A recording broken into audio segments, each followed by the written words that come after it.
Meeting of the Board of Education of Calvert County to order. And our first thing we'll do is salute the flag. And Don, would you like to lead us? Sure. I pledge allegiance to the flag of the United States of America and to the republic for which it stands, one nation, under God, indivisible, with liberty and justice for all. Okay. First off, we always read the mission of the Board of Education. The Calvert County Board of Education ensures excellence in education for our students through vigilant oversight, sound policies, we hope, and meaningful community engagement. And next we will adopt the agenda. You folks all have the agenda. I hear a motion to adopt. Motion to adopt the agenda. Okay, Mr. McConkey. Second. Second by Don Valinsky. All in favor indicate by saying aye. Aye. Those opposed, motion carried.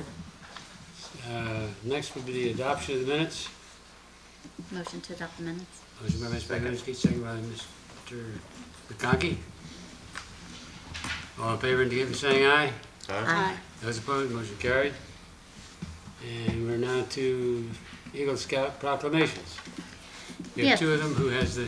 I have the resolutions from the Board of Education to commemorate the attainment of Eagle Scout for a family. It's very special. They have two brothers who have attained Eagle.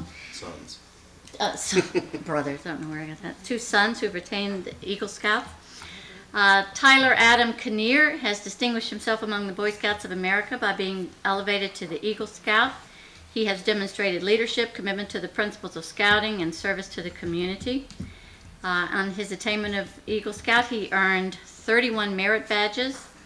His community service project was to build a viewing platform, benches, stepping stone path at Beach Elementary to be used to observe wildlife on the Chesapeake Bay. He has held a variety of leadership positions, including assistant senior patrol leader, troop guide, and librarian. Tyler is a 2013 graduate of Northern High School, where he was a member of the track team in the Academy of Finance. He's currently attending Stetson University, majoring in accounting. And be it resolved that the members of the Board of Education of Calvert County join the family, friends, and members of Boy Scout Troop 789 in commending Tyler upon the occasion of his attainment of Eagle Scout. And secondly, his brother Matthew Ryan Kinnear has also achieved Eagle Scout by earning 27 merit badges. His community service project was to organize the storefront food drives, 3 of them, and raised over 3,000 pounds of food for the Chesapeake Cares Food Pantry. His leadership positions have included senior patrol leader, troop guide, and Order of the Arrow representative. Matthew is currently a junior at Northern High School, where he's a member of the track and cross-country teams. He's a member of Academy of Finance and the FBLA. So again, therefore be it resolved that the members of the Board of Education of Calvert County join the family, friends, and members of the Boy Scout Troop 789 in commending Matthew, and that the school board members wish him and his brother every success in achieving his personal and professional goals. And your motion is for both. Yes. Is there A second. Second by Tracy McGuire. Any discussion? All in favor indicate by saying aye. Aye. Those opposed, motion carried. Next, open forum. Do we have anyone for open forum? First person signed up is Karen Reed. All right, let me just read public comment and testimony guidelines so we're all familiar with what we require. When you're called to speak, please state your name for the record and limit your comments to 3 minutes. If you officially represent an organization, you may speak for 5 minutes. To protect individual confidentiality, we ask you not to mention specific students or staff members in your remarks. Please understand that while the Board of Education values your comments and concerns, it cannot respond to your questions or enter into a discussion with you during a business meeting. The board will follow up on the issues you raise, and you will receive a response to your questions if you have them. And with that, who's the first person? Okay.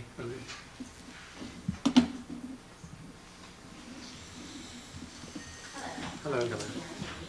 I'm basically here to speak a little bit about the change in policy that needs to happen in our school system.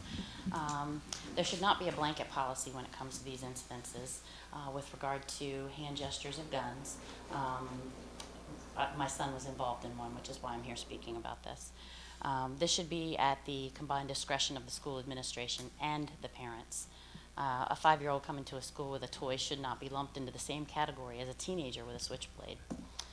These situations should be judged on a case-by-case basis by examining the facts of the incident and reasonably judging the actions and intentions of the child. I do not believe that the policy put in place is addressing the real issues that it is designed to address. Instead, it is punishing and scarring children for innocent actions that were not intended to threaten or harm anyone. We are enforcing these punishments and legally addressing these matters, enforcing these punishments and legally addressing these matters used for and it's being used as a waste of money, time hours, manpower, et cetera, et cetera. It's a waste of money for the county. These funds should be used to put actual security measures in place for our schools. I have personally examined 3 schools in the last 3 weeks to where at any point anyone could walk into that school and do something like Columbine, something like Sandy Hook. These man hours being fought for these incidences that are happening, and I've heard of so many just in Calvert County and across the country, are being wasted. I just think change needs to happen. The other problem that I have personally with my incident with my son is that the amount of time that it took for me to be notified was 26 hours. That being said, he was tried, convicted, and already serving his punishment prior to me being even alerted that there was an incident. Totally unsatisfactory. Something needs to happen. I motion for it to be within a half an hour of any incident of any child having a problem. And really, that's basically what I have to say. I thank you for your time. Thank you very much. Next. Next person will be Debbie Ross. Good afternoon, Dr. Carroll, members of the board, Ms. Highsmith. Teachers in Calvert County are working harder than ever. They're working on those SLOs, the Common Core. They are learning as they go along in some cases, but they're doing it just like always. And they're stressed. And they're stressed. Yes, they're stressed. But I want to remind you, and I'm sure you know it, that Maryland has been #1 in the state for public education for the past 5 years. And this past year, Calvert County had the highest scores. What had happened with salaries and so forth in the past, it didn't make any difference to Calvert County public school teachers. They were still out there doing the job, and they were doing it very, very, very well. We have arranged with Calvert County Public Schools to have a negotiation session that starts December 9th through that week to open salary and 2 articles. I am very anxious to get that going on. I really think it's a wonderful idea. I think it's good for the morale of the system, and I think it'll work if everybody tries, and I know that they will. So, that being said, I hope that you have a pleasant weekend. Thank you. Thank you. Anyone else? Next speaker is Laura Rosengata. Hello. Hello. Hello. Many of you I know, and some of you I don't. I am representing myself as a parent here today, but I am also a teacher. I've been in the school system for 13 years and have worked under Dr. Carroll as a teacher and specifically as a principal. You were the superintendent, and Mrs. Highsmith was principal at the school that I was at. I have 5 children. 3 have graduated on through Calvert County Schools, raised from kindergarten through, and are very successful, living a wonderful, happy life, and I'm appreciative to the education that Calvert County gave them.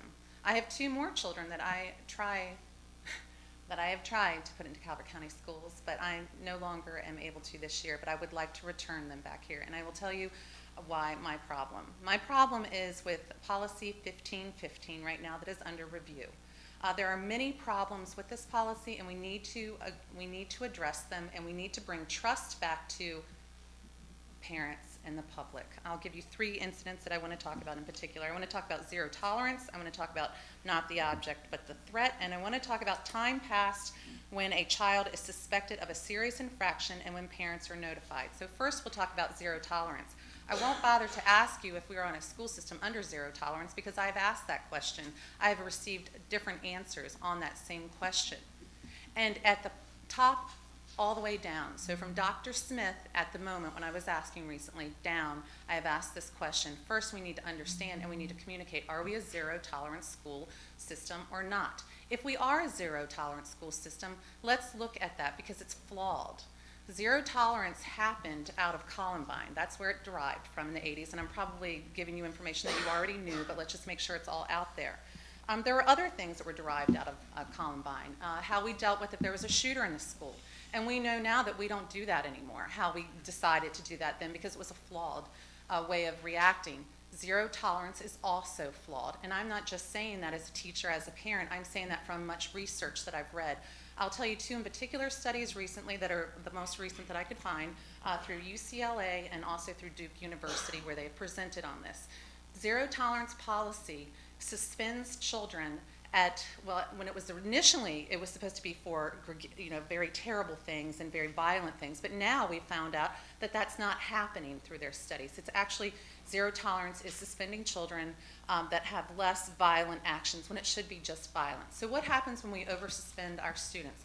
We understand that they disengage, and if we start suspending them at 5 years old, over something that's not a threat to safety, then what's going to happen? They're going to disengage, and we find in the research that just more and more suspensions happen and they more and more disengage, and those schools are actually less safe. So it does the opposite of what it was trying to do.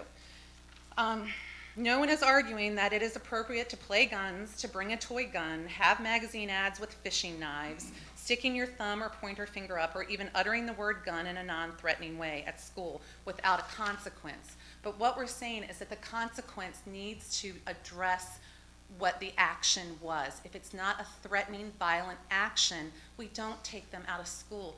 We have two main goals in our education, I would imagine. I think this is what the goals are, to keep our children safe and to educate them. If we're using zero tolerance policy, we're not keeping them safer, and we're definitely not educating them if we're taking them out of the classroom instruction and away from the as Debbie Russ said, we've got excellent teachers, and we're taking them out of that. That's not the way to handle this.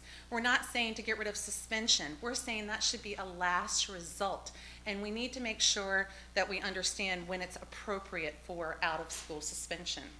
Let's talk about policy 1515, the way that you're changing it. Not the object, but the threat. You don't go far enough in the changes to make sure that it's not just the object, but it's the threat that's happening. And it doesn't mean that if a 5-year-old kindergartner brings a toy to school on the bus with no malintention, that maybe somebody on the bus might have gotten scared. But they weren't scared for long, and all we need to do is we need to talk to them.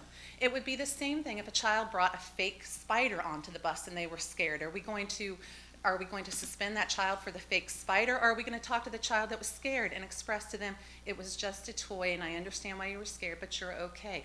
What are we going to do? How are we going to handle this? Can we use a little more common sense so we get out of the newspaper for making these ridiculous accusations to small children and back in the newspaper for all the wonderful things that we're doing, because we are a wonderful school system that does great things, and that's what we need to be noted for.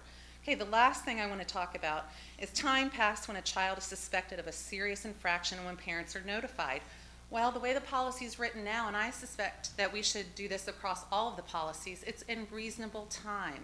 Well, that gives the power to the administrators to decide when reasonable time is.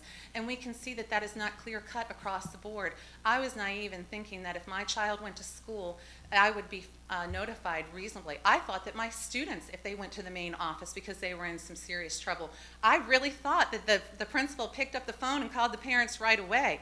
That's what I thought, but that is not true, and we need to know that as public and not accept that, because we are part of this. And I understand there's complications. I understand that not all parents will be supportive of the accusations that you might have towards a child, but that doesn't mean that for the rest and the majority of the parents that we just discount their support of you and their support of their child. It is totally unacceptable to let you decide how long to let the parents know when a serious action has happened with their child. 26 hours for this child is when it took to get his parents notified. You don't know that child well enough. You don't know the stress that he might have gone home with. You don't know what he might have done or what he might have thought, because he was worried, because at school that day he heard that the central office was coming down to view the videos on the school bus. You don't know the stress of that kindergartner. You don't know the many, many more that I don't know about, but I've heard about several. You don't know the stress that they go home with. And how are you to decide when to tell their parents? The parents need to be notified, and unfortunately, we've got to put it in numbers. 30 minutes after a serious incident. The parent can come, can sit with the child, and you can get all of the information that you need to get. We can do better than this. Okay, we're gonna have to. I'll close. I'm sorry. I will close right now.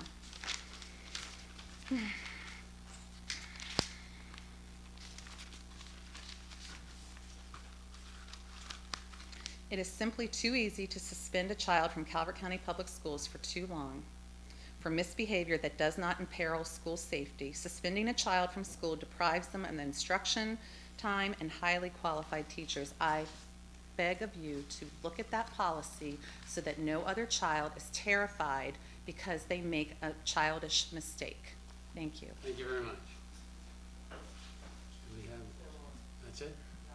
Well, we thank you all very much for making your comments here today. And certainly we'll be sure to take everything that you've said into consideration as we decide how we're going to change this policy.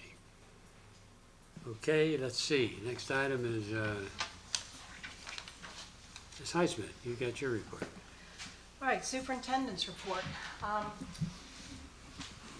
very excited today because we've had some openings in our middle schools, and I'm very happy and pleased to be able to announce the new principal of, or ask the boards for its I'm going to recommend a new principal, and they need to approve it, but I'm very excited to recommend Mrs. Abby Gray as principal of Mill Creek Middle School. Ms. Gray has been in our school system since 1997. She was hired at Patuxent High School as a phys ed teacher. She was promoted in 2001 to Calvert High School as a vice principal, and in 2006 she was transferred to Mill Creek Middle and has been at Mill Creek Middle as their vice principal since that time.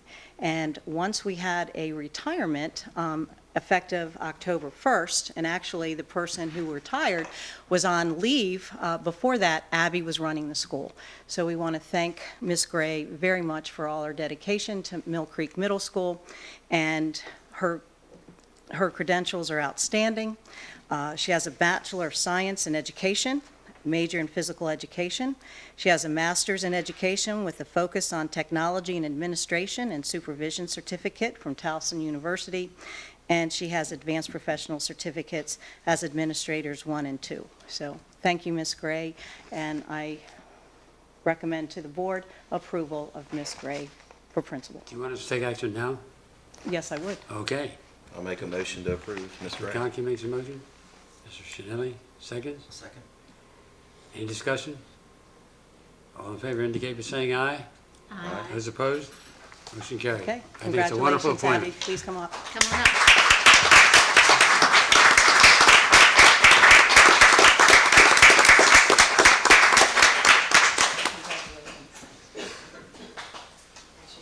Yeah. I thought we'd get a long speech. Abby. Abby? Congratulations. Congratulations. Congratulations. I know you do a good job. Thank you. Would you like to say a few words? I mean, I have been running the school for the last few weeks. It's been very stressful.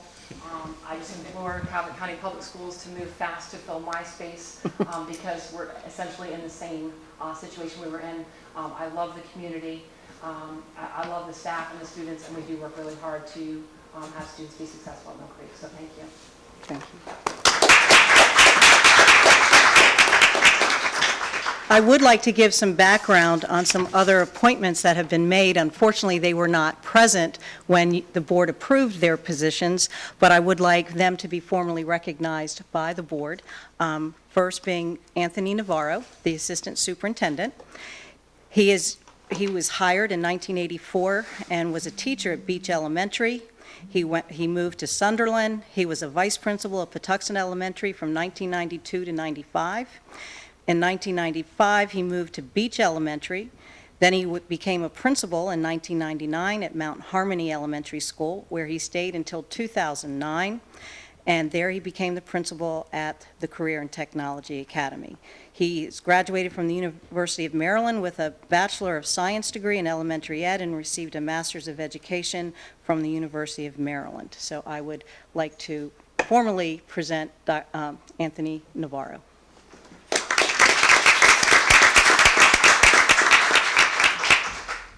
Second, I would like to formally recognize Mrs. Diane Workman, Assistant Superintendent. Prior coming to Calvert County Public Schools, she was employed by Anne Arundel County Public Schools as a principal, a director, an assistant principal, a teacher specialist, and teacher. She was hired here in 2007 as an Assistant Director of Special Education. In 2009, she was appointed as Assistant Director of Special Ed and Instructional Support and Enhancement. In 2010, appointed as a Director of Instructional Support. And then in 2011, appointed as a Principal and Director of Calvert Country School. And now, Assistant Superintendent. She has earned a bachelor's degree from Bloomsburg State University, master's degree from Towson State, and she has a Maryland Educator Certification in Administration, Special Education, and Reading. Thank you very much, Ms. Workman. These are my two right-hand people. And You have two great people there. I do. I certainly do. I would also like to recognize Ms. Sharon Cradle, Acting Director of Diversity and Equity. Ms. Cradle has had a long employment with us. She was hired here in 2000 as a special education supervisor. Before that, she was an assistant principal in Fayetteville, North Carolina. Actually, she was there, they have it listed from 1999 to 2007, but you were here. So, but anyway, and then in 2007 to the present, she's been in human resources as a supervisor, and we're very excited to have her as this very important position now in Calvert County as Acting Director of Diversity and Equity. She has a lot of work ahead of her, but she certainly can handle this position, and I'm looking forward to working with Ms. Cradle. She's earned a Bachelor of Science degree in Special Ed, a Master of Science in Education Administration, Guidance and Counseling, and a Doctorate of Education in Organizational Leadership and Human Resources Development. So congratulations, Ms. Cradle.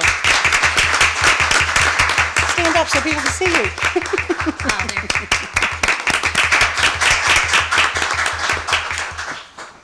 And last but not least, Mr. Scott McComb. Mr. Scott McComb has been appointed as Acting Director of Instruction. He was hired in 1989 as a teacher at Calvert High School in the Social Studies Department. He has coached basketball, football, track, and has sponsored the National Honor Society and the Calvert High United Way. In 2000, he was appointed as a VP at La Plata High School. He left us for a while, but he came back in 2001 and became a vice principal at Mill Creek Middle School. That was short-lived, I believe just a couple of months. Am I right, Scott? And then in 2001, he was appointed as a supervisor of instruction for social studies, and now he is the acting director of instruction.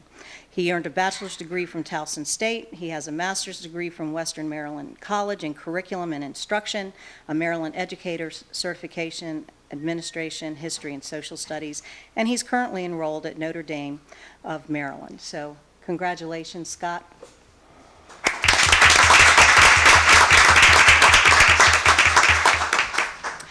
And that's pretty much all the good news that I have for you this afternoon. Thank you very much. Okay, next, financials, the general funds.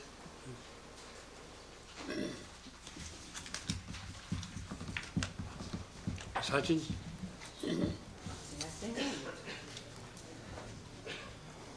Oh, but, Ms. Court? Good afternoon.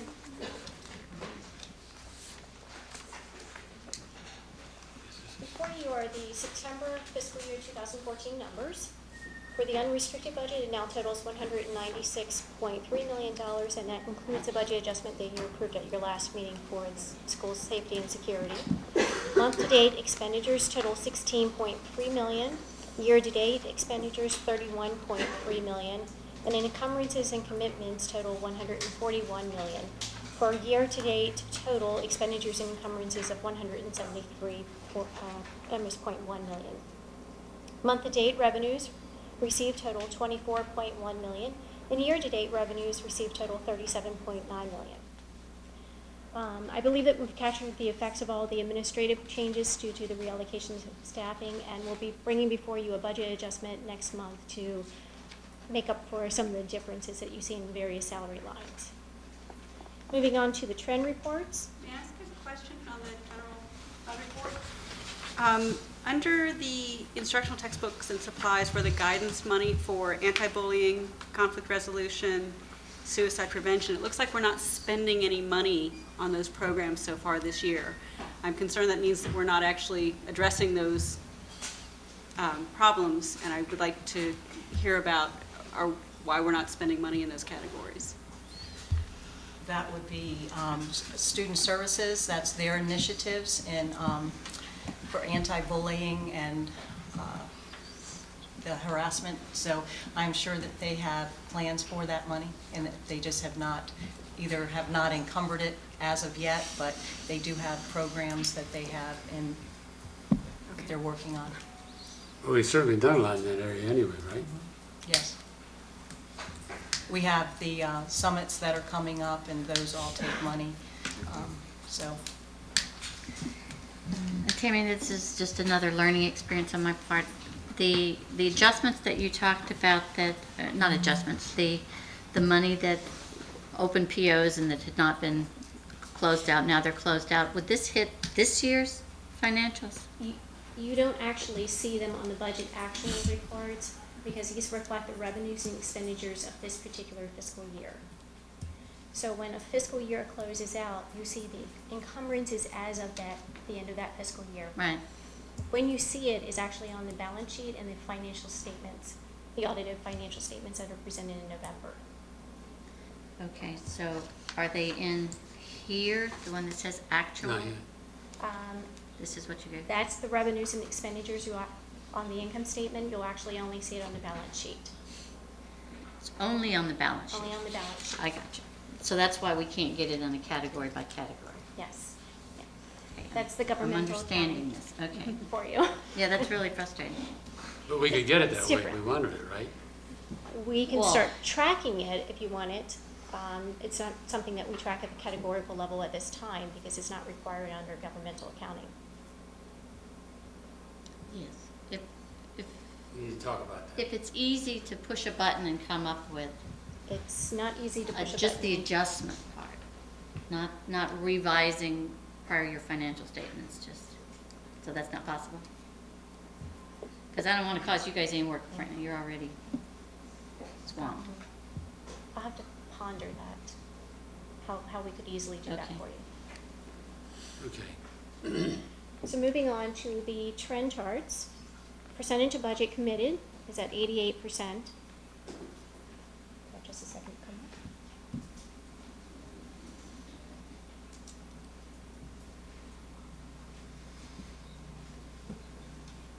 For electricity, total expenses year to date is at $493,000. Heating oil year to date is at $15,000. Propane gas currently is at $926. Water and sewer total expenses year to date is at $881. Telephone expenses year to date is at $40,719. School bus fuel cumulative year to date, we've expended $291,000. As of the last fuel call, the price is at $3.91. And I'd like to point out that we had actually budgeted $3.85 for fiscal 2014. Bus, What did you say first? I didn't get it. as of the last fuel call, the Right. price was at $3.91, and we had actually budgeted $3.85 for this fiscal year, based on trends that we Thought had fuel was seen. going down. Well, that's why we budgeted that. That's No, exactly why we Because had it was budgeted that. $415 last Okay, year, what was it? okay. We better stop thinking. Yeah, stop thinking. It was $415 that we had budgeted last year, you're correct. Bus contractors, including fuel costs year-to-date, we've expended $1.8 million. There is- Yeah, could I ask again, that a little, something tell us on these charts, what the total year budget is? Just so that I could see, if we're starting to outstrip our heating oil from last year, did we put in higher budget, did we budget at a higher level from last year? I thought we saved money last year on heating oil, didn't we? We We did. did, You did. We did. because of the weather, mainly. I believe what you're looking for is just a stagnant line across showing what the budget Line number across is. a dot, That would do it. anything, I think it's Sure. doable on these kind of charts. Yeah, Yeah, I think that's we fine. did. Any other questions on general funds? How about the restricted? Ready On for our that? restricted report, our budget as of September 30 was $14.8 million, and our year-to-date expenditures totaled $1.3 million.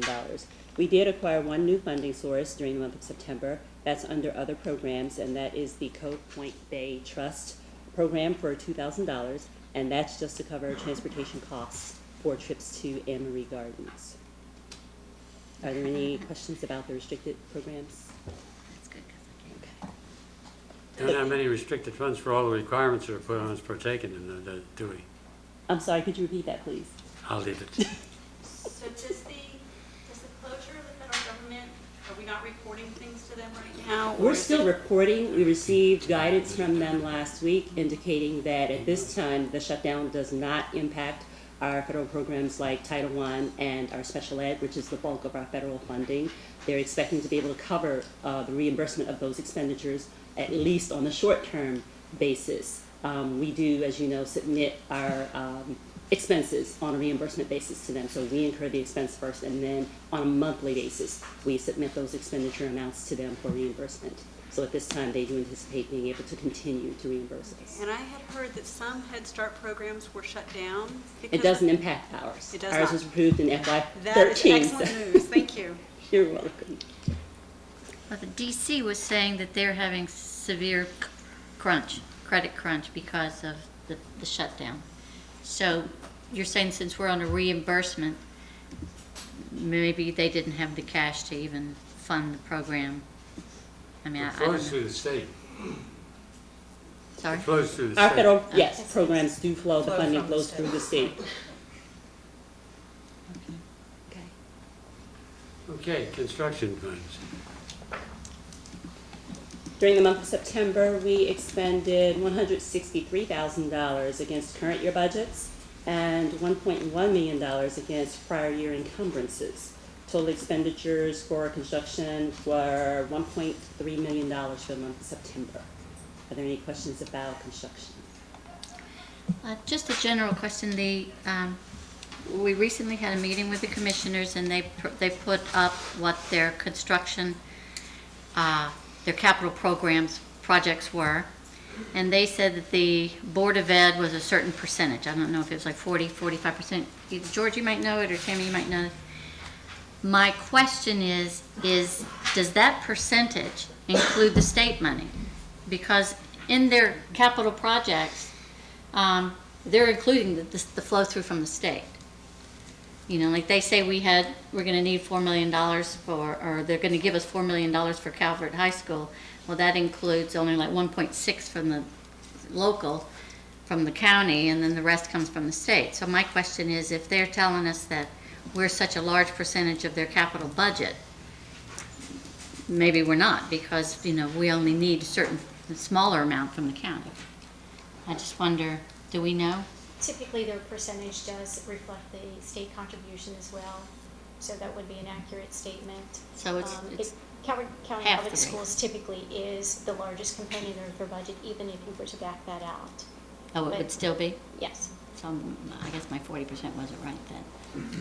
We Well- must be a much But higher I didn't see the percentage. most recent presentation of which you're speaking, but based on historical practices. And it probably depends if they have their big, the detention center in one year and not in another. And if we Right. have Calvert High School in one year, not the other. Yes. Sure, it changes, but. Absolutely. But George, on state construction, it's 53% local, isn't it, and the rest is state? 50% state, or I'm sorry, 56% 56. state, 56%. 44% local. Okay, yeah. for most of the projects, but Yeah. the local do. It does vary depending. Yes, on the state, on the 100%. county. Yeah. Okay. So anyway, that's of note, you know, I mean, because it's not their full burden then, because the state gives half the money. Absolutely Yes. Thank goodness they help. Okay. Thank you. Thank you. Thank you very much. Mr. Leah? Good Oh, I'm afternoon. sorry. Oh, they're not doing it. So then we had to change to the agenda. They didn't have a chance to change it. That's it. Ready? I'd like to begin with this month's Good construction news. report. Good news? Well, we continue to march along, and Good. we are receiving our allocations from the state to pay the bills, so we're all right. Beginning with Calvert High School, we're at about 90% completion at this particular point in time. Of course, this is phase 2 and 3. And again, we're getting to the point now where we begin to clean up and start to apply some finishes in some particular areas, so on and so forth. So, nothing of any particular note in this particular month's report, but we continue to march Still forward. ahead of schedule? We're still on schedule. We're in good shape that way. Moving on to the other projects in Northern High School planning, we are in that process as a matter of fact, and I do anticipate probably in 2 weeks the schematics that we have developed, which are just a general schematic kind of thing showing the state that we are meeting the square footage requirements and the ed specs, so on and so forth, and match up with what they expect from us. That'll go to the state here shortly, and it might be a point of discussion also when Ms. Highsmith and a few of us go up to the state here on the 22nd, I believe, if that's the Tuesday, or 21st, which is the month of this month. So again, that's moving along nicely. Mutual Elementary School, the renovation of the fire suppression system, that project actually is going to the state for review. We are asking for the balance of the monies unfunded from last year's CIP, and we anticipate getting those and causing that project to commence this summer. The aging school projects, they're all wrapping up. One is completed, the stairwell improvements and the HVAC control piece, as you can see there, are each at 95%. This is more of a commissioning issue at this particular point in time. That's just a small amount of money. That's a very small amount of money, yes. The security improvements, that is a line item. I have on there, when I first wrote this, that the IAC approval was pending. We now have that. So we now have the state's piece to couple with the local piece, and we can begin to move forward on a number of those initiatives that have been outlined. The Southern Middle School Gymnasium HVAC, again, that's a project that will commence during the summer, and that'll also go to the state shortly for review there. And the last project there is the Huntingtown High School sewer project, and that's in the design phases. And just to reiterate, we did in fact submit the capital improvement plan for FY 2015, and we do go on the 21st, which is the Monday, and that'll be Ms. Highsmith, Mr. Navarro, Ms. Warner, and myself, and we'll go up and meet with the public school construction folks and begin to discuss That'll be a pleasant merits. experience. Pardon me? That'll be a very pleasant experience. It always is. Yes, Well, those they are the have- good ones. It's when we It go is. when we go to Annapolis that can be rather daunting. Right. They haven't changed their 250 million, is that what they normally allocate? That's what has been allocated in the past and traditionally, quite frankly, and the government has not made any overtures that that's going to change. And they had incorporated Northern into early, I mean, they had approved our We're in plans line. for Northern, right? Well, we're approved for planning, For which is planning. We're in a line. very important segue Right. to getting the funding. Right. And that's what we're asking for is the first year of funding. That pretty much assures commitment there, I think. Generally, it does, yes. So we're lucky. We're doing very well with the state. Yes, for our school construction. Well, that and our county commissioners, quite frankly. do. Right. I mean, the county has done Exactly. well for us. We're very fortunate. There Yes, are we some are. jurisdictions right now that aren't seeing the level of participation that we are. Yes, we are. Okay, Any questions there? that's pretty good for me. Next items, we have change orders, and I can begin with either, whichever one, because we'll go with Calvert High School first. Okay, It's been a while since we've been before you for change orders on this particular project, and we've done very well. Before you is a change order to Hess Construction, who is the contractor of record for the construction of Calvert High School. It's a change order, it's actually number 8, if you will, for $216,951, which will increase their contract amount to $43,678,237.88. I can go down through these generally if you care, or if there are any specific questions. The lion's share of this change order, quite frankly, around $120,000 of it, are basically unforeseen conditions. You see any of those particular line items that talk about fabric or extra stone under foundation, so on and so forth. That's a water table issue that we bumped into. If I round it up, around $95,000 is for the unforeseen conditions we bumped into on the gymnasium roof. The decking was structurally unsound in a number of locations, so we went ahead and replaced that. It was just a prudent thing to do. There's no sense putting a new roof on something like that, and in 15 years we've got a problem. It's a built-up roof? Yes, it is, yes. And a fully tapered roof, and will last us for at least 30 years, quite frankly. So.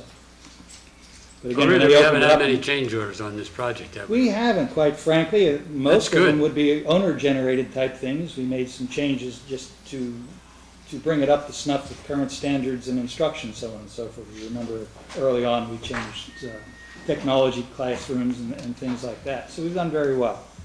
There's a few items there that are also, again, owner-requested items. One manufacturing issue and a retaining wall. So. Do I hear a motion? Well, I just have, do I ask a question after that? Sure. Get the motion on the floor, and then we'll make a question. Okay. You Make a move it? motion to accept. Ms. Malinsky moves. A second? I'll second. Second, Mr. Chinelli. Now, open for questions.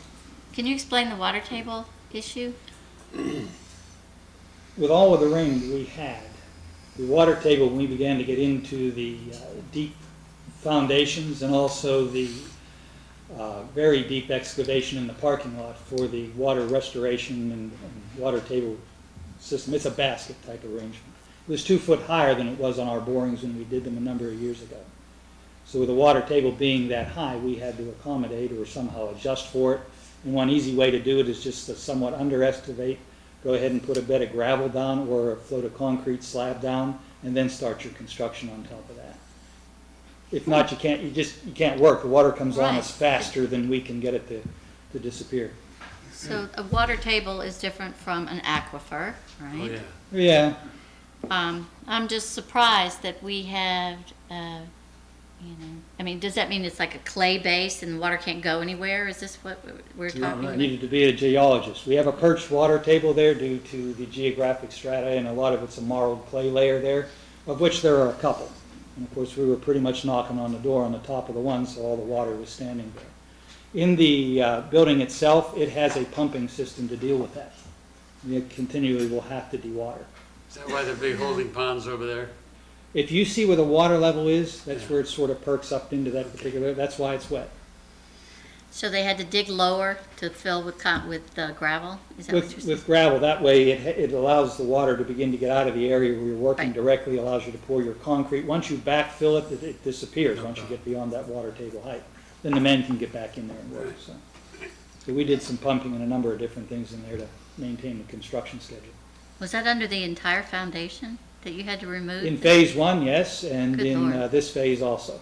Phase 1 wasn't quite as bad, and we were able to daylight that fairly quickly, but this phase, because it's a situation where it's situated between the career center, so on and so forth, I couldn't bleed it off as easily. That must have been 100 dump trucks out of here. Well, a few, but it isn't all that bad. And we actually got away with we actually had poked a small dewatering well, which helped us tremendously. Oh, so you can put it back in the ground? Is that what you're saying? Well, the well, what it does, it begins to make the water table in that particular spot, just like the size of this room, maybe begin to go down enough to where we could work or get it to a manageable situation.